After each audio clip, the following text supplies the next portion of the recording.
ಎಲ್ರಿಗೂ ನಮಸ್ಕಾರ. ನಮ್ಮ ಅಡುಗೆ ಚಾನೆಲ್ಗೆ ಸ್ವಾಗತ. ಇವತ್ತಿನ ವಿಶೇಷ 5 ರೀತಿಯ ಸೊಪ್ಪಿನ ಸಾರುಗಳ ರೆಸಿಪಿ. ಮೊದಲನೇದು ಮೊಸಪ್ಪು. ಡೈರೆಕ್ಟ್ ಆಗಿ ಕುಕ್ಕರಲ್ಲೇ ಮಾಡ್ಕೊಳ್ತಾ ಇದ್ದೀನಿ. ಇದು ನೆನ್ಸಿಟ್ಕೊಂಡಿರೋ ತೊಗರಿ ಬೇಳೆ ಸುಮಾರು 100 ಗ್ರಾಮ್ಸ್ ಅಷ್ಟು. ಮೊದಲು ತೊಗರಿ ಬೇಳೆನ ತೊಳೆದು 1 ಅವರಿಗೆ ಮುಂಚೆ ನೆನೆ ಹಾಕಿದ್ದೆ. ಹೇಳಿರೋ ಕ್ವಾಂಟಿಟಿಯಲ್ಲಿ ಮಾಡ್ಕೊಂಡ್ರೆ ಈ ಸಾರು ಒಂದೊತ್ತಿಗೆ ಸುಮಾರು 4 ಜನಕ್ಕೆ ಸಾಕಾಗುತ್ತೆ. ತೊಗರಿ ಬೇಳೆನ ಸ್ವಲ್ಪ ಮೊದಲೇ ನೆನೆ ಹಾಕಿದ್ರೆ ಬೇಗನೆ ನುಣ್ಣಗೆ ಬೆಂದೋಗುತ್ತೆ. ಇದು ಪಾಲಕ್ ಸೊಪ್ಪು. ಸುಮಾರು 2 ರಿಂದ 3 ಸಲ ಚೆನ್ನಾಗಿ ತೊಳಿಬೇಕು. ಸುಮಾರು 35 ರಿಂದ 40 ಎಲೆಯಷ್ಟು ಕೇವಲ ಎಲೆಗಳನ್ನಷ್ಟೇ ಉಪಯೋಗ ಮಾಡಿದ್ದೀನಿ. 1 ಹಿಡಿಯಷ್ಟು ಮೆಂತ್ಯ ಸೊಪ್ಪು, 1 ದೊಡ್ಡ ಈರುಳ್ಳಿ, ಹಸಿರು ಮೆಣಸಿನಕಾಯಿ ಸುಮಾರು 7 ರಿಂದ 8 ಅಷ್ಟು. ಖಾರನ ನಿಮ್ಮ ಇಷ್ಟದ ಪ್ರಕಾರ ಕೂಡ ಸೇರಿಸ್ಕೋಬಹುದು. ಬೆಳ್ಳುಳ್ಳಿ ಎಸಳು ಸುಮಾರು 7 ರಿಂದ 8 ಅಷ್ಟು. 1 ಟೇಬಲ್ ಸ್ಪೂನ್ ಅಷ್ಟು ಜೀರಿಗೆ, 1 ದೊಡ್ಡ ಟೊಮೆಟೊ, 1 ಟೇಬಲ್ ಸ್ಪೂನ್ ಅಷ್ಟು ಎಣ್ಣೆ. ಮೊಸಪ್ಪನ್ನ ಗಟ್ಟಿಯಾಗಿ ಮಾಡ್ಕೊಂಡ್ರೆ ಚೆನ್ನಾಗಿರುತ್ತೆ. ಅದಕ್ಕೋಸ್ಕರ ನಾನು ನೀರ್ನ ಕಡಿಮೆ ಹಾಕೊಂಡು ಬೇಯಿಸ್ಕೊತಾ ಇದ್ದೀನಿ. ಬೆಂದ ನಂತರ ಸೊಪ್ಪಿನ ಕ್ವಾಂಟಿಟಿ ಕಡಿಮೆ ಆಗೋಗುತ್ತೆ. ಇವಾಗ ಜಾಸ್ತಿ ಅನ್ಸುತ್ತೆ ಬೇಯಕ್ ಮೊದಲು. ಸ್ವಲ್ಪ ಅರಿಶಿನ ಚೆನ್ನಾಗಿ ಕಲಸ್ಕೋಬೇಕು. ಹುಣಸೆ ಹಣ್ಣ ಇವಾಗ ಉಪಯೋಗ ಮಾಡ್ತಾ ಇಲ್ಲ ನಾನು. ಒಂದೊಂದ್ಸಲ ಹುಣಸೆ ಹಣ್ಣ ಮೊದಲೇ ಹಾಕೊಳ್ಳೋದ್ರಿಂದ ಬೇಳೆ ಚೆನ್ನಾಗಿ ಬೇಯೋದಿಲ್ಲ. ಅದಕ್ಕೋಸ್ಕರ ಸುಮಾರು 3 ರಿಂದ 4 ವಿಸಲ್ ಕೂಗಿಸ್ಕೋಬೇಕು. ಚೆನ್ನಾಗಿ ನುಣ್ಣಗೆ ಬೇಯಿಸ್ಕೋಬೇಕು. ಕುಕ್ಕರ್ ಆದ್ಮೇಲೆ ಸುಮಾರು 3 ಸೀಟಿ ಕೂಗಿಸ್ಕೊಂಡಿದ್ದೆ. ಮ್ಯಾಶ್ ಮಾಡ್ಕೊತಾ ಇದ್ದೀನಿ, ನುಣ್ಣಗೆ ಮಾಡ್ಕೊಳ್ತಾ ಇದ್ದೀನಿ ಕೈಯಲ್ಲೇ. ಬೇಕಿದ್ರೆ ನೀವು ಇದನ್ನ ಮಿಕ್ಸಿಯಲ್ಲಿ 1 ರೌಂಡ್ ಕೂಡ ಹಾಕೋಬಹುದು. ತಣ್ಣಗಾದ್ಮೇಲೆ ಮಿಕ್ಸಿಯಲ್ಲಿ ಹಾಕೊಳ್ಳೋದ್ರಿಂದ ಏನಾಗೋಗುತ್ತೆ ಅಂದ್ರೆ ತುಂಬಾನೇ ಜಾಸ್ತಿ ನುಣ್ಣಗಾದಂಗ ಆಗೋಗುತ್ತೆ, ಸೂಪ್ ತರ ಆಗೋಗುತ್ತೆ. ಆ ರೀತಿ ಮಾಡಿದ್ರೆ ನೋಡ್ಲಿಕ್ಕೂ ಚೆನ್ನಾಗಿರೋದಿಲ್ಲ. ಅದಕ್ಕೋಸ್ಕರವಾಗಿ ನಾನು ಕೈಯಲ್ಲೇ ಮ್ಯಾಶ್ ಮಾಡ್ತಾ ಇದ್ದೀನಿ. ನಿಮ್ಗೆ ಯಾವ ರೀತಿ ಇಷ್ಟ ಆ ರೀತಿ ಮಾಡ್ಕೊಳ್ಳಿ. ನಿಮ್ಗೆ ಯಾವ ರೀತಿ ಅನುಕೂಲ ಆ ರೀತಿ. ನುಣ್ಣಗೆ ಮಾಡಿದ್ದು ಆಗಿದೆ. ಮತ್ತೊಮ್ಮೆ ಬಾಣಲೆ ಇಟ್ಕೊಂಡಿದ್ದೀನಿ. ಪಾಲಕ್ ಸೊಪ್ಪು, ತೊಗರಿ ಬೇಳೆ ಎಲ್ಲ ಮ್ಯಾಶ್ ಮಾಡಿದ್ನಲ್ಲ ಅದು, ಹುಣಸೆ ರಸ, ಸಣ್ಣ ಲಿಂಬೆನ ಗಾತ್ರದಷ್ಟು ಹುಣಸೆ ಹಣ್ಣ ಉಪಯೋಗ ಮಾಡಿದ್ದೆ. ರುಚಿಗೆ ತಕ್ಕಷ್ಟು ಉಪ್ಪು. ಕುದಿಸ್ಕೋಬೇಕು. 1 ಕುದಿ ಬಂದ್ರೆ ಸಾಕು. ಎಲ್ಲ ಪದಾರ್ಥಗಳು ಮೊದಲೇ ಚೆನ್ನಾಗಿ ಬೆಂದಿದೆ. ಇದು ಕುದಿ ಬರೋಷ್ಟರಲ್ಲಿ ಇದಕ್ಕೆ ಒಗ್ಗರಣೆನ ರೆಡಿ ಮಾಡ್ಕೊಳ್ಳೋಣ. ಸಣ್ಣದೊಂದು ಬಾಣಲೆಯಲ್ಲಿ ಸುಮಾರು 1 ಟೇಬಲ್ ಸ್ಪೂನ್ ಅಷ್ಟು ಎಣ್ಣೆನ ಸೇರಿಸಿಟ್ಟಿದ್ದೀನಿ. ಇದು ಮಿಕ್ಸ್ ಮಾಡಿ ಇಟ್ಕೊಂಡಿರ ಸಾಸಿವೆ, ಜೀರಿಗೆ, ಮೆಂತ್ಯ ಕಾಳು. ಸ್ವಲ್ಪ ಮೆಂತ್ಯನ ಹಾಕೊಳ್ಳಿ, ಫ್ಲೇವರ್ ಚೆನ್ನಾಗಿ ಬರುತ್ತೆ. ಆರೋಗ್ಯಕ್ಕೆ ಕೂಡ ಒಳ್ಳೆಯದು. ಸಾಸಿವೆ ಚಿಟಪಟ ಅಂದ ನಂತರ 1 ಟೀ ಸ್ಪೂನ್ ಅಷ್ಟು ಉದ್ದಿನ ಬೇಳೆ ಕೆಂಪಾಗ್ಲಿ. ಉದ್ದಿನ ಬೇಳೆ ಕೆಂಪಾದ್ಮೇಲೆ ಸಣ್ಣದಾಗಿ ಕಟ್ ಮಾಡಿ ಇಟ್ಕೊಂಡಿರ ಈರುಳ್ಳಿ, ಕುಟ್ಟಿಟ್ಕೊಂಡಿರೋ ಬೆಳ್ಳುಳ್ಳಿ ಸುಮಾರು 7 ರಿಂದ 8 ಎಸಳಷ್ಟು, ಒಣಮೆಣಸಿನಕಾಯಿ, ಕರಿಬೇವಿನ ಸೊಪ್ಪು. ಈರುಳ್ಳಿನ ಚೆನ್ನಾಗಿ ಕೆಂಪಾಗವರೆಗೂ ಹುರ್ಕೋಬೇಕು. ಒಗ್ಗರಣೆ ರೆಡಿಯಾಗಿದೆ. ಸಾರು ಕೂಡ ಕುದಿಯಕ್ ಬಂದಿದೆ. ಮೊದಲೇ ಹೇಳ್ದಂಗೆ 1 ಕುದಿ ಬಂದ್ರೆ ಸಾಕು. ಒಗ್ಗರಣೆನ ಸೇರಿಸ್ಕೊಳ್ತಾ ಇದ್ದೀನಿ. ಒಗ್ಗರಣೆ ಹಾಕಿದ್ಮೇಲೆ ಮತ್ತೊಮ್ಮೆ ಕುದಿಸ್ಕೊಳ್ಳೋ ಅವಶ್ಯಕತೆ ಇಲ್ಲ. ಕೊನೆಯಲ್ಲಿ ಒಗ್ಗರಣೆ ಹಾಕೊಳ್ಳೋದ್ರಿಂದ ಫ್ಲೇವರು ಚೆನ್ನಾಗಿರುತ್ತೆ. ಪ್ರಯತ್ನ ಮಾಡಿ ನೋಡಿ. ಇದು 2ನೇ ರೆಸಿಪಿ. ಮೊದಲನೇ ಸ್ಟೆಪ್ಪಲ್ಲಿ ಬಾಣಲೆ ಇಟ್ಕೊಂಡಿದ್ದೀನಿ. 2 ಚಮಚದಷ್ಟು ಎಣ್ಣೆ ಕ್ವಾಂಟಿಟಿ ಜಾಸ್ತಿ ಅನ್ಸಿದ್ರೆ ಕಡಿಮೆ ಹಾಕೊಳ್ಳಿ. 1 ಟೇಬಲ್ ಸ್ಪೂನ್ ಅಷ್ಟು ಜೀರಿಗೆ. ಸ್ವಲ್ಪ ಜೀರಿಗೆ ಕ್ವಾಂಟಿಟಿನ ಜಾಸ್ತಿ ಹಾಕೊಂಡ್ರೆ ಫ್ಲೇವರ್ ಚೆನ್ನಾಗಿರುತ್ತೆ, ಆರೋಗ್ಯ ಕೂಡ ಒಳ್ಳೆಯದು. ನಾನು ಸಾಸಿವೆನ ಉಪಯೋಗ ಮಾಡ್ತಾ ಇಲ್ಲ. ಇಷ್ಟ ಇದ್ರೆ ನೀವೊಂದು ಸ್ವಲ್ಪ ಸೇರಿಸ್ಕೋಬೋದು. ಜೀರಿಗೆ ಹಾಕೊಂಡು ಸುಮಾರು 20 ಸೆಕೆಂಡ್ ಆದ್ಮೇಲೆ ಕಟ್ ಮಾಡಿ ಇಟ್ಕೊಂಡಿರ ಬೆಳ್ಳುಳ್ಳಿ, ಸುಮಾರು 8 ರಿಂದ 10 ಎಸಳಷ್ಟು ಬೆಳ್ಳುಳ್ಳಿನ ಉಪಯೋಗ ಮಾಡಿದ್ದೆ. ತೆಳುವಾಗಿ ಕಟ್ ಮಾಡಿ ಉಪಯೋಗ ಮಾಡ್ತಾ ಇದ್ದೀನಿ. ಚೆನ್ನಾಗಿ ಕುಟ್ಟಿ ಕೂಡ ಸೇರಿಸ್ಕೋಬಹುದು. ಬೆಳ್ಳುಳ್ಳಿ ಇರೋ ಹಸಿ ವಾಸನೆ ಹೋಗಬೇಕು. ಒಣಮೆಣಸಿನಕಾಯಿ ಮುರಿದಿಟ್ಕೊಂಡಿರೋದು 2, ಕರಿಬೇವಿನ ಎಲೆ ಸುಮಾರು 8 ರಿಂದ 10 ಅಷ್ಟು, ಸಣ್ಣದಾಗಿ ಕಟ್ ಮಾಡಿ ಇಟ್ಕೊಂಡಿರೋ ಹಸಿರು ಮೆಣಸಿನಕಾಯಿ 2. ಖಾರನ ನಿಮ್ಮ ಇಷ್ಟದ ಪ್ರಕಾರ ಕೂಡ ಉಪಯೋಗ ಮಾಡ್ಬೋದು. ಈ ಪದಾರ್ಥಗಳನ್ನ ಹಾಕೊಂಡ್ಮೇಲೆ ಸುಮಾರು 1 ನಿಮಿಷದವರೆಗೂ ಚೆನ್ನಾಗಿ ಬಿಸಿ ಮಾಡ್ಕೋಬೇಕು. ಸುಮಾರು 1 ನಿಮಿಷ ಕಟ್ ಮಾಡಿ ಇಟ್ಕೊಂಡಿರೋ 2 ದೊಡ್ಡ ಟೊಮೆಟೊ ಚೆನ್ನಾಗಿ ಹಣ್ಣಾಗಿರೋದು. ಟೊಮೆಟೊ ಕ್ವಾಂಟಿಟಿನ ಜಾಸ್ತಿ ಹಾಕೋತಾ ಇದ್ದೀನಿ. ಹುಣಸೆ ಹಣ್ಣು ಉಪಯೋಗ ಮಾಡ್ತಾ ಇಲ್ಲ. ಅದಕ್ಕೋಸ್ಕರ ಟೊಮೆಟೊ ಹಾಕೊಂಡ್ಮೇಲೆ ಕಲಿಸ್ಕೊಂಡು ಟೊಮೆಟೊ ಮೆತ್ತಗಾಗೋವರೆಗೂ ಬೇಯಿಸ್ಕೋಬೇಕು. ಬೇಗ ಬೆಂದೋಗುತ್ತೆ. ಸುಮಾರು 3 ರಿಂದ 4 ನಿಮಿಷ ಬೇಯಿಸ್ಕೊಂಡ್ರೆ ಸಾಕಾಗತ್ತೆ. ಸುಮಾರು 3 ರಿಂದ 4 ನಿಮಿಷ ಆದಮೇಲೆ ಟೊಮೆಟೊ ಚೆನ್ನಾಗಿ ಬೆಂದಿದೆ, ಮೆತ್ತಗಾಗಿದೆ. ಸ್ವಲ್ಪ ಈ ರೀತಿಯಾಗಿ ಮ್ಯಾಶ್ ಮಾಡ್ಕೊಂಡ್ಬಿಡ್ಬೇಕು, ನುಣ್ಣಗೆ ಮಾಡ್ಕೊಂಡ್ಬಿಡ್ಬೇಕು. ಇದು ಸಬ್ಸಿಗೆ ಸೊಪ್ಪು ಅಥವಾ ಸೆಬಕ್ಸ್ಟಿಗೆ ಸೊಪ್ಪು. ಸುಮಾರು 2 ರಿಂದ 3 ಹಿಡಿಯಷ್ಟು ಸೊಪ್ಪನ್ನ ಚೆನ್ನಾಗಿ 2 ರಿಂದ 3 ಸಲ ತೊಳೆದು ಆಮೇಲೆ ಕಟ್ ಮಾಡ್ಕೋಬೇಕು. ಅರಿಶಿನ ಸ್ವಲ್ಪ, ಈಗ ಚೆನ್ನಾಗಿ ಕಲಿಸ್ಕೊಂಡು ಸುಮಾರು ಒಂದು 3-4 ನಿಮಿಷ ಗ್ಯಾಸ್ ಸ್ಟವ್ನ ಲೋ ಫ್ಲೇಮ್ನಲ್ಲಿ ಇಟ್ಕೊಂಡು ಸೊಪ್ಪನ್ನ ಬೇಯಿಸ್ಕೋಬೇಕು. ಸುಮಾರು ಒಂದು 3-4 ನಿಮಿಷ ಆದಮೇಲೆ ಇಷ್ಟರ ಮಟ್ಟಿಗೆ ಅಂದರೆ 3-4 ನಿಮಿಷ ಬೇಯಿಸ್ಕೊಂಡ್ರೆ ಸಾಕಾಗುತ್ತೆ. ಇದು ಮೊದಲೇ ಬೇಯಿಸಿಟ್ಕೊಂಡಿರೋ ತೊಗರಿ ಬೇಳೆ, ಸುಮಾರು ಒಂದು 50 ಗ್ರಾಮ್ಸಷ್ಟು ತೊಗರಿ ಬೇಳೆನ ಉಪಯೋಗ ಮಾಡ್ತಾಯಿದ್ದೀನಿ. ಕನ್ಸಿಸ್ಟೆನ್ಸಿನ ಅಡ್ಜಸ್ಟ್ ಮಾಡಲಿಕ್ಕೆ ನೀರು, ಕನ್ಸಿಸ್ಟೆನ್ಸಿ ನೋಡಿ, ಹದ ನೋಡಿ, ನಿಮ್ಗೆ ಯಾವ ರೀತಿ ಬೇಕು ಅಂತ ಅದರ ಪ್ರಕಾರವಾಗಿ ನೀರನ್ನ ಉಪಯೋಗ ಮಾಡಿ. ರುಚಿಗೆ ತಕ್ಕಷ್ಟು ಉಪ್ಪು ಕಲಿಸ್ಕೊಂಡು ಚೆನ್ನಾಗಿ ಕುದಿಸ್ಕೋಬೇಕು. ಈಗ ರುಚಿಕರವಾಗಿರೋ ಜೀರಿಗೆ ಸಬ್ಸಿಗೆ ಸೊಪ್ಪಿನ ತಿಳಿಸಾರು ರೆಡಿಯಾಗಿದೆ. ಬಿಸಿ ಅನ್ನ ರಾಗಿ ಮುದ್ದೆ ಜೊತೆಗೆ ಸಖತ್ ಟೇಸ್ಟಿಯಾಗಿರುತ್ತೆ. ಮುಂದಿನ ರೆಸಿಪಿ ಉಳುಸೊಪ್ಪು. ಬಾಣಲೆ ಇಟ್ಕೊಂಡಿದ್ದೀನಿ. 1 ಟೇಬಲ್ ಸ್ಪೂನಷ್ಟು ಎಣ್ಣೆ, ಜೀರಿಗೆ 1 ಟೀ ಸ್ಪೂನಷ್ಟು, ಸಣ್ಣ ಚಮಚದಲ್ಲಿ 1 ಚಮಚದಷ್ಟು, 2 ಮೀಡಿಯಂ ಸೈಜ್ ಈರುಳ್ಳಿ, ಹಸಿರು ಮೆಣಸಿನಕಾಯಿ ಸುಮಾರು 5-6 ಖಾರನ ನಿಮ್ಮ ಇಷ್ಟದ ಪ್ರಕಾರ ಕೂಡ ಸೇರಿಸ್ಕೋಬಹುದು. ಈರುಳ್ಳಿ ಹಾಕಿದ್ಮೇಲೆ ಕಲಿಸ್ಕೊಂಡು ಈರುಳ್ಳಿ ಕೆಂಪಾಗಿ ಮೆತ್ತಗಾಗೋವರೆಗೂ ಹುರ್ಕೋಬೇಕು. ಬೇಗನೆ ಆಗ್ಬೇಕನ್ನಂಗಿದ್ರೆ ಮೀಡಿಯಂ ಫ್ಲೇಮ್ನಲ್ಲಿ ಇಟ್ಕೊಳ್ಳಿ. ಈರುಳ್ಳಿನ ಕೆಂಪಾಗೋವರೆಗೂ ಮೆತ್ತಗಾಗೋವರೆಗೂ ಹುರಿದಿದ್ದಾಗಿದೆ. 2 ಮೀಡಿಯಂ ಸೈಜ್ ಟೊಮ್ಯಾಟೊ, ಸ್ವಲ್ಪ ಹುಣಸೆ ಹಣ್ಣು, 2-3 ಹಿಡಿಯಷ್ಟು ಮೆಂತ್ಯ ಸೊಪ್ಪು. ಮೆಂತ್ಯ ಸೊಪ್ಪು ಆರೋಗ್ಯಕ್ಕೆ ತುಂಬಾನೇ ಒಳ್ಳೆಯದು, ಡಯಾಬಿಟಿಸ್ಗಂತೂ ತುಂಬಾ ಒಳ್ಳೆಯದು. ಇದು ಡಯಾಬಿಟಿಕ್ ಫ್ರೆಂಡ್ಲಿ ರೆಸಿಪಿ ಕೂಡ.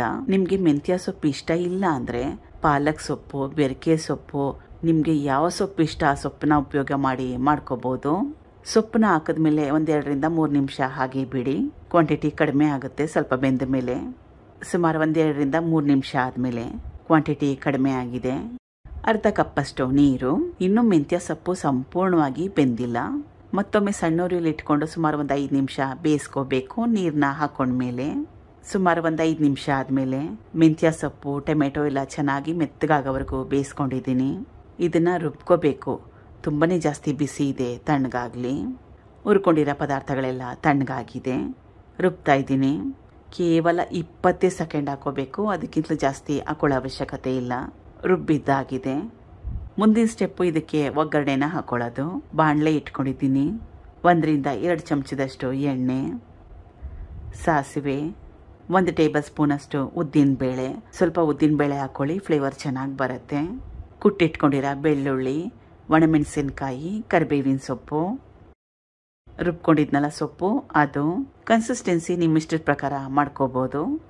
ನಾನು ಸ್ವಲ್ಪ ನೀರನ್ನ ಸೇರಿಸ್ತಾ ಇದ್ದೀನಿ, ತುಂಬಾನೇ ಜಾಸ್ತಿ ಗಟ್ಟಿ ಇದೆ. ನೀರು ಹಾಕೊಂಡ್ಮೇಲೆ ಚೆನ್ನಾಗಿ ಕಲಿಸ್ಕೋಬೇಕು. ಕನ್ಸಿಸ್ಟೆನ್ಸಿ ಫೈನಲ್ ಅಂತ ಗೊತ್ತಾದ್ಮೇಲೆ ರುಚಿಗೆ ತಕ್ಕಷ್ಟು ಉಪ್ಪು, 1 ಕುದಿ ಬಂದರೆ ಸಾಕು. ಈಗ ರುಚಿಕರವಾಗಿರೋ ಹುಳಿಸೊಪ್ಪು ರೆಡಿಯಾಗಿದೆ. 4ನೇ ರೆಸಿಪಿ ಹೆಸರುಬೇಳೆನ ಉಪಯೋಗ ಮಾಡಿ ರುಚಿಕರವಾಗಿರೋಂಥ ಮೊಸಪ್ಪಿನ ರೆಸಿಪಿ. ಸುಮಾರು 100 ಗ್ರಾಮ್ಸಷ್ಟು ಹೆಸರುಬೇಳೆ. ಇದನ್ನೇ ನಾನು ತೊಗರಿ ಬೇಳೆಗೆ ಬದಲಾಗಿ ಉಪಯೋಗ ಮಾಡ್ತಾ ಇರೋದು. ಒಂದ್ಸಲ ಹೆಸರುಬೇಳೆನ ಉಪಯೋಗ ಮಾಡಿ ಮೊಸಪ್ಪನ್ನ ಮಾಡಿ ನೋಡಿ, ತುಂಬಾನೇ ರುಚಿಕರವಾಗಿರುತ್ತೆ, ಆರೋಗ್ಯಕ್ಕೆ ಕೂಡ ಒಳ್ಳೆಯದು. 2-3 ಸಲ ಚೆನ್ನಾಗಿ ತೊಳೆದು ಬಿಡಬೇಕು, ಕ್ಲೀನ್ ಮಾಡ್ಕೋಬೇಕು. ತೊಳೆದಿದ್ದಾಗಿದೆ. ನೀರನ್ನ ಸೇರಿಸ್ಕೊತಾ ಇದ್ದೀನಿ, ಸುಮಾರು 1/2 ಲೀಟ್ರಷ್ಟು. ಇದನ್ನ ಕುಕ್ಕರಲ್ಲಿ ಬೇಯಿಸ್ಕೊತಾ ಇದ್ದೀನಿ. 1-2 ಸೀಟಿ ಕೂಗಿಸ್ಕೊಂಡ್ರೆ ಸಾಕಾಗುತ್ತೆ. ಇದಾಗಷ್ಟಲ್ಲಿ ಬೇರೆ ಸ್ಟೆಪ್ಗಳನ್ನ ಮಾಡ್ಕೊಳ್ಳೋಣ. ಈ ರೀತಿ ಮಾಡೋದ್ರಿಂದ ಈ ಮೊಸಪ್ಪು ಕೇವಲ 10-15 ನಿಮಿಷದೊಳಗಡೆನೆ ಮಾಡ್ಕೋಬಹುದು. ಬಾಣಲೆ ಇಟ್ಕೊಂಡಿದ್ದೀನಿ. 1-2 ಟೇಬಲ್ ಸ್ಪೂನ್ ಅಷ್ಟು ಎಣ್ಣೆ ಬಿಸಿ ಆದ್ಮೇಲೆ ಸಣ್ಣ ಚಮಚದಲ್ಲಿ 1 ಚಮಚದಷ್ಟು ಜೀರಿಗೆ, 1 ದೊಡ್ಡ ಈರುಳ್ಳಿ, ಹಸಿರು ಮೆಣಸಿನಕಾಯಿ ಸುಮಾರು 7-8 ಖಾರನ ನಿಮ್ಮ ಇಷ್ಟದ ಪ್ರಕಾರ ಕೂಡ ಸೇರಿಸ್ಕೋಬಹುದು. ಈಗ ಈರುಳ್ಳಿಲಿರೋ ಹಸಿ ವಾಸನೆ ಹೋಗಿ ಸ್ವಲ್ಪ ಬಣ್ಣ ಚೇಂಜ್ ಆಗೋವರೆಗೂ ಬೇಯಿಸ್ಕೋಬೇಕು. ಸುಮಾರು 2-3 ನಿಮಿಷ ಮೀಡಿಯಂ ಫ್ಲೇಮ್ನಲ್ಲಿ ಬೇಕಾಗುತ್ತೆ. ಸುಮಾರು 2-3 ನಿಮಿಷ ಆದ್ಮೇಲೆ ಈರುಳ್ಳಿಲಿರೋ ಹಸಿ ವಾಸನೆ ಹೋಗಿದೆ, ಸ್ವಲ್ಪ ಬಣ್ಣ ಚೇಂಜ್ ಆಗಿದೆ. ಕಟ್ ಮಾಡಿ ಇಟ್ಕೊಂಡಿರೋ 1 ದೊಡ್ಡ ಟೊಮ್ಯಾಟೊ, ಸಣ್ಣ ಲಿಂಬೆಹಣ್ಣು ಗಾತ್ರದಷ್ಟು ಹುಣಸೆ ಹಣ್ಣು. ಇದು ಮೆಂತ್ಯ ಸೊಪ್ಪು ಸುಮಾರು 3-4 ಹಿಡಿಯಷ್ಟು. ನಾನು ಕೇವಲ ಮೆಂತ್ಯ ಸೊಪ್ಪನ್ನಷ್ಟೇ ಉಪಯೋಗ ಮಾಡ್ತಾ ಇದ್ದೀನಿ. ಮೆಂತ್ಯ ಸೊಪ್ಪು ಆರೋಗ್ಯಕ್ಕೆ ತುಂಬಾನೇ ಒಳ್ಳೆಯದು. ಆಮೇಲೆ ಮೊಸಪ್ಪು ತುಂಬ ಟೇಸ್ಟಿಯಾಗಿ ಕೂಡ ಬರುತ್ತೆ ಇದರಲ್ಲಿ ಮಾಡ್ಕೊಳ್ಳೋದ್ರಿಂದ. ಸೊಪ್ಪು ಹಾಕಿದ ತಕ್ಷಣನೇ ಕಲಿಸ್ಲಿಕ್ಕೆ ಕಷ್ಟ ಆಗುತ್ತೆ. 1 ನಿಮಿಷ ಹಾಗೆ ಬಿಡಿ. 1 ನಿಮಿಷ ಆದಮೇಲೆ ಸೊಪ್ಪೆಲ್ಲ ಚೆನ್ನಾಗಿ ಬಾಡೋಗುತ್ತೆ. 1 ನಿಮಿಷ ಆದಮೇಲೆ ಈಗ ನೋಡಿ ಸೊಪ್ಪೆಲ್ಲ ಕರೆಕ್ಟಾಗಿ ಬಾಡೋಗಿದೆ, ಮೆತ್ತಗಾಗಿದೆ. ಅರ್ಧ ಕಪ್ಪಷ್ಟು ನೀರನ್ನ ಸೇರಿಸ್ಕೊಂಡು ಸೊಪ್ಪು ಟೊಮೆಟೊ ಎಲ್ಲ ಮೆತ್ತಗಾಗೋವರೆಗೂ ಬೇಯಿಸ್ಕೋಬೇಕು. ಸುಮಾರು ಒಂದು 5 ನಿಮಿಷ ಬೇಕಾಗುತ್ತೆ ಸಣ್ಣ ಉರಿಯಲ್ಲಿ. ಸುಮಾರು ಒಂದು 5 ನಿಮಿಷ ಆದ್ಮೇಲೆ ಟೊಮೆಟೊ ಮೆಂತ್ಯ ಸೊಪ್ಪೆಲ್ಲ ಚೆನ್ನಾಗಿ ಬೆಂದಿದೆ. ಗ್ಯಾಸ್ ಸ್ಟವ್ನ ಆಫ್ ಮಾಡ್ಕೋತಾ ಇದ್ದೀನಿ. ಇದನ್ನ ರುಬ್ಕೋಬೇಕು, ಸ್ವಲ್ಪ ತಣ್ಣಗಾಗ್ಲಿ. ಬೇಯಿಸಿಟ್ಕೊಂಡಿರೋ ಮೆಂತ್ಯ ಸೊಪ್ಪು ಟೊಮೆಟೊ ಈರುಳ್ಳಿನೆಲ್ಲ ರುಬ್ಕೋತಾ ಇದ್ದೀನಿ. ಎಕ್ಸ್ಟ್ರಾ ನೀರು ಹಾಕೊಳ್ಳೋ ಅವಶ್ಯಕತೆ ಇಲ್ಲ. ಬೇಯಿಸ್ಲಿಕ್ಕೆ ನೀರು ಹಾಕಿರ್ತೀವಲ್ಲ ಅಷ್ಟೇ ಸಾಕಾಗುತ್ತೆ. ಕೇವಲ ಒಂದು 10ರಿಂದ 20 ಸೆಕೆಂಡ್ ಅಷ್ಟು ಮಿಕ್ಸಿ ಹಾಕೊಂಡ್ರೆ ಸಾಕಾಗುತ್ತೆ. ಅದಕ್ಕಿಂತ ಜಾಸ್ತಿ ಏನು ಬೇಕಾಗಲ್ಲ. ತೀರಾ ನುಣ್ಣಗಾಗೋವರೆಗೂ ರುಬ್ಕೊಳ್ಳೋ ಅವಶ್ಯಕತೆ ಇಲ್ಲ. ಬಾಣಲೆ ಇಟ್ಕೊಂಡು ಎಣ್ಣೆನ ಸೇರಿಸಿಟ್ಟಿದ್ದೀನಿ. ಸಾಸಿವೆ ಸಣ್ಣ ಚಮಚದಲ್ಲಿ 1 ಚಮಚದಷ್ಟು. ಸಾಸಿವೆ ಚಿಟಪಟ ಅಂದ ನಂತರ ಸ್ವಲ್ಪ ಹಿಂಗು, ಕುಟ್ಟಿಟ್ಕೊಂಡಿರೋ ಬೆಳ್ಳುಳ್ಳಿ, ಒಣಮೆಣಸಿನ್ಕಾಯಿ, ಕರಿಬೇವಿನ ಸೊಪ್ಪು. ಇದು ಮೆಂತ್ಯ ಸೊಪ್ಪನ್ನ ರುಬ್ಕೊಂಡಿದ್ನಲ್ಲ ಅದು. ಅದೇ ಜಾರ್ಗೆ ಸ್ವಲ್ಪ ನೀರನ್ನ ಹಾಕೊಂಡು ಸೇರಿಸ್ಕೋತಾ ಇದ್ದೀನಿ. ಬೇಯಿಸಿಟ್ಕೊಂಡಿರೋ ಹೆಸರು ಬೇಳೆ. ಕನ್ಸಿಸ್ಟೆನ್ಸಿ ನೋಡಿ ನಿಮ್ಗೆ ಯಾವ ರೀತಿ ಬೇಕು ಅಂತ ಆ ರೀತಿಯಾಗಿ ಮಾಡ್ಕೋಬಹುದು. ಸ್ಟಾರ್ಟಿಂಗಲ್ಲೇ ತುಂಬ ಜಾಸ್ತಿ ಗಟ್ಟಿಯಾಗಿ ಮಾಡ್ಕೊಳಕ್ ಹೋಗ್ಬೇಡಿ. ಹೆಸರು ಬೇಳೆ ತಣ್ಣಗಾದ್ಮೇಲೆ ಸಾಕಷ್ಟು ಗಟ್ಟಿ ಬರುತ್ತೆ. ಚೆನ್ನಾಗಿ ಕಲಿಸ್ಕೋಬೇಕು. ತೋರಿಸ್ತಾ ಇರೋದು ಪರ್ಫೆಕ್ಟ್ ಆಗಿರೋ ಕನ್ಸಿಸ್ಟೆನ್ಸಿ ಫೈನಲ್ ಆದಮೇಲೆ ರುಚಿಗೆ ತಕ್ಕಷ್ಟು ಉಪ್ಪನ್ನ ಹಾಕಿದ್ಮೇಲೆ ಚೆನ್ನಾಗಿ ಕಲಿಸ್ಕೊಂಡು ಕುದಿಸ್ಕೋಬೇಕು. ರುಚಿಕರವಾಗಿರೋ ಮೊಸಪ್ಪು, ತೊಗರಿಬೇಳೆ ಆಗಲಿ, ಪಾಲಕ್ ಸೊಪ್ಪು ಅಥವಾ ಬೆರಕೆ ಸೊಪ್ಪು ಯಾವುದನ್ನು ಉಪಯೋಗ ಮಾಡದೆ ರೆಡಿಯಾಗಿದೆ. ತುಂಬಾನೇ ಟೇಸ್ಟಿಯಾಗಿ ರುಚಿಕರವಾಗಿರುತ್ತೆ. ಬಿಸಿ ಅನ್ನ, ರಾಗಿ ಮುದ್ದೆ ಜೊತೆಗೆ ಸೂಪರ್ ಕಾಂಬಿನೇಷನ್. ಇದು 5ನೇದು. ಮೊದಲನೇ ಸ್ಟೆಪ್ಪಲ್ಲಿ ಬಾಣಲೆ ಇಟ್ಕೊಂಡಿದ್ದೀನಿ. 1ರಿಂದ 2 ಚಮಚದಷ್ಟು ಎಣ್ಣೆ ಬಿಸಿ ಆದ್ಮೇಲೆ ಜೀರಿಗೆ ಸಣ್ಣ ಚಮಚದಲ್ಲಿ 1 ಚಮಚದಷ್ಟು. ಜೀರಿಗೆನ ಹಾಕೊಂಡ್ಮೇಲೆ ಸುಮಾರು ಒಂದು 20 ಸೆಕೆಂಡ್ ಅಷ್ಟು ಬಿಸಿ ಮಾಡ್ಕೋಬೇಕು. ಇದು ಸಣ್ಣದಾಗಿ ಕಟ್ ಮಾಡಿ ಇಟ್ಕೊಂಡಿರೋ ಈರುಳ್ಳಿ, ಒಂದು ಮೀಡಿಯಂ ಸೈಜ್ ಈರುಳ್ಳಿನ ಉಪಯೋಗ ಮಾಡ್ತಾ ಇದ್ದೀನಿ. ಇದು ಸಣ್ಣದಾಗಿ ಕಟ್ ಮಾಡಿ ಇಟ್ಕೊಂಡಿರೋ ಬೆಳ್ಳುಳ್ಳಿ, ಸುಮಾರು ಒಂದು 8ರಿಂದ 10 ಎಸಳಸ್ನ ಉಪಯೋಗ ಮಾಡಿದ್ದೀನಿ. ಹಸಿರು ಮೆಣಸಿನಕಾಯಿ 2. ಈರುಳ್ಳಿ ಬೆಳ್ಳುಳ್ಳಿನ ತುಂಬಾನೇ ಜಾಸ್ತಿ ಕೆಂಪಾಗೋವರೆಗೂ ಹುರ್ಕೊಳ್ಳೋ ಅವಶ್ಯಕತೆ ಇಲ್ಲ. ಈರುಳ್ಳಿ ಬೆಳ್ಳುಳ್ಳಿಲಿರೋ ಹಸಿ ವಾಸನೆ ಹೋದ್ರೆ ಸಾಕು. 2 ನಿಮಿಷ ಮೀಡಿಯಂ ಫ್ಲೇಮ್ನಲ್ಲಿ ಬೇಯಿಸ್ಕೊಂಡ್ರೆ ಸಾಕಾಗುತ್ತೆ. ಈಗ ಈರುಳ್ಳಿ ಬೆಳ್ಳುಳ್ಳಿಲಿರೋ ಹಸಿ ವಾಸನೆ ಹೋಗಿದೆ, ಸ್ವಲ್ಪ ಬಣ್ಣ ಚೇಂಜ್ ಆಗಿದೆ. ಸಣ್ಣದಾಗಿ ಕಟ್ ಮಾಡಿ ಇಟ್ಕೊಂಡಿರೋ 1 ದೊಡ್ಡ ಟೊಮೆಟೊ ಮೆತ್ತಗಾಗ್ಲಿ. ಈಗ ಟೊಮೆಟೊ ಚೆನ್ನಾಗಿ ಬೆಂದಿದೆ, ಬೇಗ ಬೆಂದೋಗುತ್ತೆ ಟೊಮೆಟೊ. ಸುಮಾರು ಒಂದು 2ರಿಂದ 3 ನಿಮಿಷ ಗ್ಯಾಸ್ ಸ್ಟವ್ನ ಹೈ ಫ್ಲೇಮ್ನಲ್ಲಿ ಇಟ್ಕೊಂಡು ಬೇಯಿಸ್ಕೊಂಡ್ರೆ ಸಾಕಾಗುತ್ತೆ. ಇದು ಬ್ಯಾಡಗಿ ಅಚ್ಕಾರದ ಪುಡಿ ಸ್ವಲ್ಪ, ಅಂದರೆ ಸಣ್ಣ ಚಮಚದಲ್ಲಿ 1 ಚಮಚದಷ್ಟು. ಸ್ವಲ್ಪ ಅರಿಶಿನ, ಒಣ ಮಸಾಲೆನ ಹಾಕೊಂಡ್ಮೇಲೆ ಸುಮಾರು ಒಂದು 30 ಸೆಕೆಂಡ್ ಅಷ್ಟು ಬಿಸಿ ಮಾಡ್ಕೋಬೇಕು. ಸಣ್ಣದಾಗಿ ಕಟ್ ಮಾಡಿ ಇಟ್ಕೊಂಡಿರೋ ಪಾಲಕ್ ಸೊಪ್ಪು, ಸುಮಾರು ಒಂದು 4ರಿಂದ 5 ಹಿಡಿಯಷ್ಟು. ನೀವು ನೋಡಿ ನಿಮಗೆ ಪಾಲಕ್ ಸೊಪ್ಪಿನ ಅವಶ್ಯಕತೆ ಎಷ್ಟಿದೆ ಅಂತ ಅದ್ರ ಪ್ರಕಾರವಾಗಿ ಪಾಲಕ್ ಸೊಪ್ಪನ್ನ ಉಪಯೋಗ ಮಾಡಿ. ಅಥವಾ ಪಾಲಕ್ ಸೊಪ್ಪು ಇಷ್ಟ ಇಲ್ಲ ಅಂದರೆ ಮೆಂತ್ಯ ಸೊಪ್ಪು, ನಿಮ್ಗೆ ಯಾವ ಸೊಪ್ಪು ಇಷ್ಟ ಆ ಸೊಪ್ಪನ್ನ ಉಪಯೋಗ ಮಾಡ್ಬೋದು. ಇವಾಗಲೇ ತಕ್ಷಣ ಕಲಿಸ್ಲಿಕ್ಕೆ ಕಷ್ಟ ಆಗುತ್ತೆ. ಹಾಗೆ ಒಂದು 5 ನಿಮಿಷ ಬಿಡೋಣ, ಇದ್ರ ಕ್ವಾಂಟಿಟಿ ಕಡಿಮೆ ಆಗುತ್ತೆ. ಆಮೇಲೆ ಚೆನ್ನಾಗಿ ಕಲಿಸ್ಕೋಬೋದು. 5 ನಿಮಿಷ ಆದಮೇಲೆ ಗ್ಯಾಸ್ ಸ್ಟವ್ನ ಲೋ ಫ್ಲೇಮ್ನಲ್ಲಿ ಇಟ್ಕೊಂಡು ಬೇಯಿಸ್ಕೊಂಡಿದ್ದೆ. ಸೊಪ್ಪಿನ ಕ್ವಾಂಟಿಟಿ ಕಡಿಮೆ ಆಗಿದೆ. ಕಲಿಸ್ಕೋಬೇಕು. ಕಲಿಸ್ಕೊಂಡಿದ್ದಾಗಿದೆ. ಇದು ಬೇಯಿಸಿಟ್ಕೊಂಡಿರೋ ಹೆಸರುಬೇಳೆ, ಸುಮಾರು ಒಂದು 50 ಗ್ರಾಮ್ಸಷ್ಟು ಹೆಸರುಬೇಳೆನ ಉಪಯೋಗ ಮಾಡಿದ್ದೆ. ಕುಕ್ಕರ್ನಲ್ಲಿ 2 ಸೀಟಿನ ಕೂಗಿಸ್ಕೊಂಡಿದ್ದೆ. ಮೊದಲು ಹೆಸರುಬೇಳೆನ ಚೆನ್ನಾಗಿ ತೊಳೆದು 1 ಕಪ್ಪು ಹೆಸರುಬೇಳೆ ತಗೊಂಡಿದ್ರೆ 2 ಕಪ್ಪಷ್ಟು ನೀರನ್ನ ಸೇರಿಸ್ಕೊಂಡು ಕುಕ್ಕರಲ್ಲಿ 2 ಸೀಟಿ ಕೂಗಿಸ್ಕೊಂಡ್ರೆ ಚೆನ್ನಾಗಿ ಮೆತ್ತಗಾಗೋಗುತ್ತೆ. ನಿಮಗೆ ಹೆಸರುಬೇಳೆ ಹಾಕೊಳ್ಳೋದು ಇಷ್ಟ ಇಲ್ಲ ಅಂದರೆ ಮನೆಯಲ್ಲಿ ಕಡಲೆ ಹಿಟ್ಟಿದ್ರೆ ಸುಮಾರು ಒಂದು 2ರಿಂದ 3 ಟೇಬಲ್ ಸ್ಪೂನಷ್ಟು ಕಡಲೆ ಹಿಟ್ಟನ್ನ ಅರ್ಧ ಕಪ್ಪಷ್ಟು ನೀರಲ್ಲಿ ಚೆನ್ನಾಗಿ ಮಿಕ್ಸ್ ಮಾಡಿ ಉಪಯೋಗ ಮಾಡ್ಬೋದು. ಅಥವಾ ಕಡಲೆ ಹಿಟ್ಟು ಮನೇಲಿಲ್ಲ ಅಂದರೆ ಹುರ್ಗಡ್ಲೆ ಇದ್ದರೆ ಅದನ್ನು ಮಿಕ್ಸಿಯಲ್ಲಿ 1 ರೌಂಡ್ ಹಾಕಿ ಪುಡಿ ಮಾಡಿಕೊಂಡು ಅದನ್ನು ಕೂಡ ಉಪಯೋಗ ಮಾಡ್ಬೋದು. ರುಚಿಗೆ ತಕ್ಕಷ್ಟು ಉಪ್ಪು. ಕನ್ಸಿಸ್ಟೆನ್ಸಿ ಕೂಡ ನಿಮಗೆ ಯಾವ ರೀತಿ ಬೇಕೋ ಆ ರೀತಿಯಾಗಿ ನೀರನ್ನ ಉಪಯೋಗ ಮಾಡಿ. ಗಟ್ಟಿಗೆ ಬೇಕನ್ನಂಗಿದ್ರೆ ನೀರನ್ನ ಕಡಿಮೆ ಹಾಕೊಳ್ಳಿ. ಹೆಸರು ಬೇಳೆನ ಉಪಯೋಗ ಮಾಡಿರೋದ್ರಿಂದ ಸ್ವಲ್ಪ ನೀರು ಹೆಚ್ಚಿಗೆ ಹಾಕೊಂಡ್ರು ಕೂಡ ಪರವಾಗಿಲ್ಲ. ತಣ್ಣಗಾದ್ಮೇಲೆ ಗಟ್ಟಿ ಬರುತ್ತೆ. ಈಗ 1 ಕುದಿ ಬರಬೇಕು. ಎಲ್ಲ ಪದಾರ್ಥಗಳು ಈಗಾಗಲೇ ಚೆನ್ನಾಗಿ ಬೆಂದಿದೆ. 1 ಕುದಿ ಬಂದರೆ ಸಾಕು. ಈಗ ರುಚಿಕರವಾಗಿರೋಂಥ ಹೆಸರು ಬೇಳೆ ಸೊಪ್ಪಿನ ಪಲ್ಯ ರೆಡಿಯಾಗಿದೆ. ತುಂಬಾ ಸಖತ್ ಟೇಸ್ಟಿಯಾಗಿರುತ್ತೆ. ಚಪಾತಿ ಬಿಸಿ ಅನ್ನದ ಜೊತೆ ಕಲ್ಸ್ಕೊಂಡು ತಿನ್ಬೋದು. ಅನ್ನ ಸಾರು ಜೊತೆಗೆ ನಂಚ್ಕೊಂಡು ತಿನ್ಬೋದು. ರಸಮ್ ಅನ್ನ, ಮೊಸರನ್ನ ಎಲ್ಲದ್ರ ಜೊತೆಗೂ ಚೆನ್ನಾಗಿ ಹೊಂದ್ಕೊಳ್ಳುತ್ತೆ. ಟ್ರೈ ಮಾಡಿ ನೋಡಿ. Thank you for watching. ಧನ್ಯವಾದಗಳು.